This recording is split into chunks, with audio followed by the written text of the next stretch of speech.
नमस्कार, मैं मनीष होकर लेक्चरर दर्शन शास्त्र विभाग टाटा कॉलेज चाईबासा। यह प्रस्तुति दर्शन शास्त्र विषय में सिंबॉलिक लॉजिक पढ़ने वाले विद्यार्थियों के लिए है। हम पढ़ने वाले हैं यौगिक प्रकथनों या तर्क वाक्यों के स्वरूप का निर्णय। यौगिक तर्क वाक्य या प्रकथन चार प्रकार के होते हैं।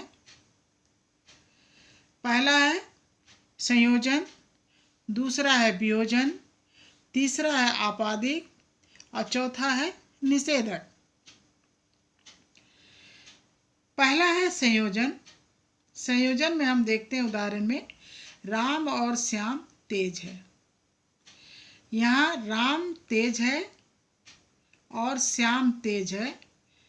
दोनों सरल तर्क वाक्यों को जोड़कर यौगिक तर्क वाक्य बनाया गया है। राम और श्याम तेज है, यानी दोनों वाक्यों को जोड़ने वाला है और या एन। और के लिए सिंबल है डॉट का, यानी जैसे ए एंड बी हम इसको पढ़ सकते हैं, ए और बी।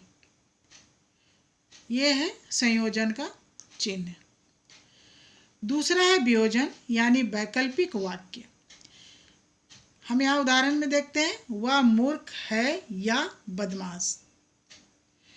या तो वह मूर्ख है या तो वह बदमाश है, यानी कि वह मूर्ख है वह बदमाश है, इन दोनों के बीच में या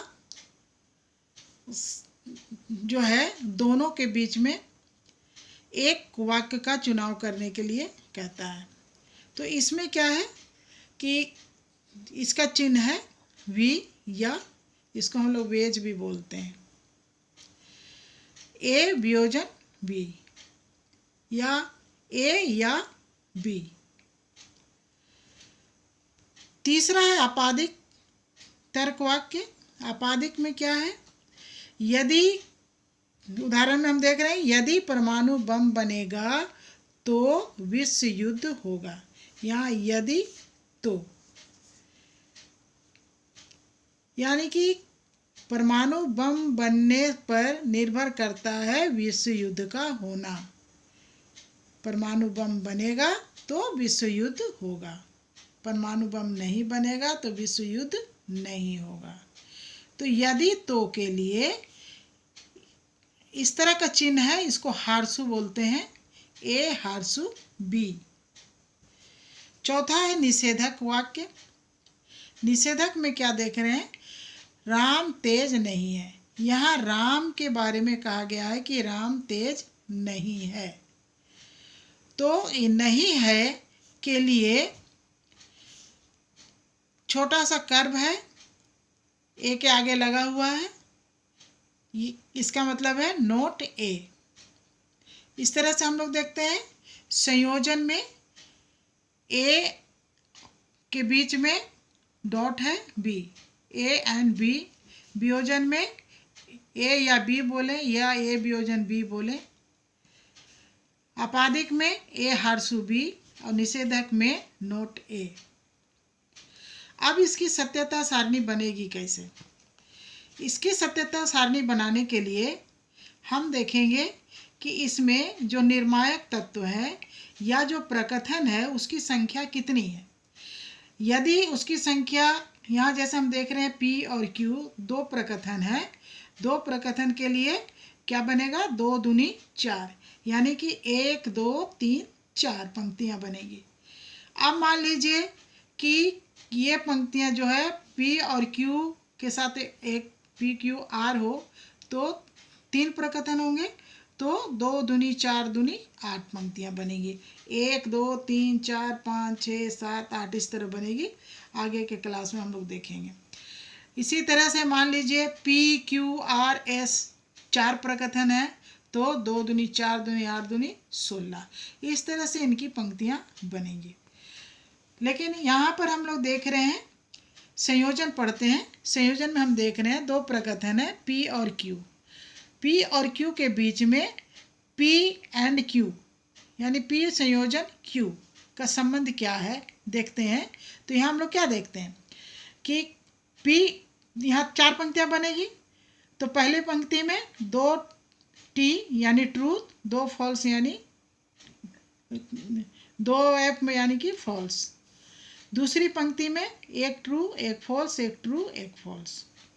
दोनों का संबंध क्या है? दोनों सत्य है तो सत्य, दोनों में एक भी असत्य है तो असत्य, दोनों में एक भी असत्य है तो असत्य, दोनों असत्य है तो असत्य। अर्थात P एंड Q में क्या होगा?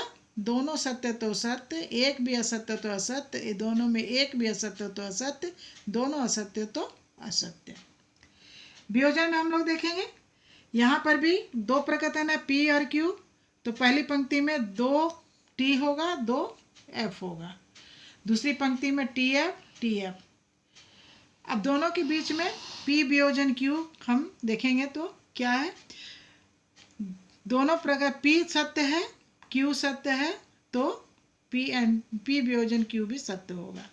P सत्य है, Q असत्य है, तो P वियोजन Q में सत्य होगा।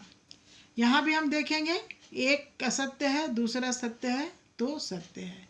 यदि दोनों ही असत्य है तो P वियोजन Q भी असत्य होगा।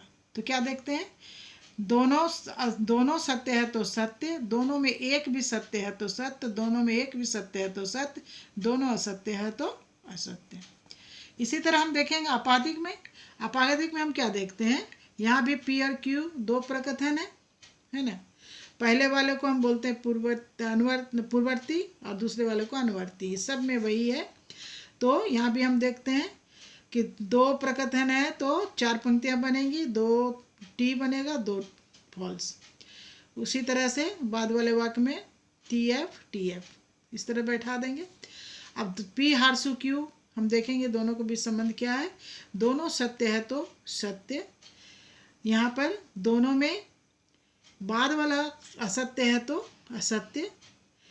यहाँ पर भी देखेंगे, यहाँ पर P देख रहे हैं असत्य है और Q यहाँ पर सत्य है, तो बाद वाला सत्य तो सत्य और दोनों असत्य है तो असत्य। तो हम क्या देखें? दोनों सत्य है तो सत्य P हार्सू Q में, दोनों में बाद वाला असत्य तो असत्य, बाद वाला सत्य तो सत्य, और चौथी पंक्ति में दोनों असत्य है तो सत्य। इसी तरह हम देखेंगे निषेधक वाक्य के लिए।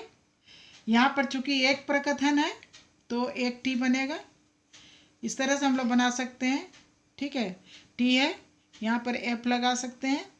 तो यदि यहाँ पर P सत्य है तो नोट P असत्य होगा, और P असत्य है तो नोट P सत्य होगा, ठीक है।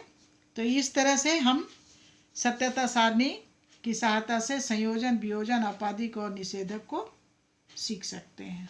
Thank you.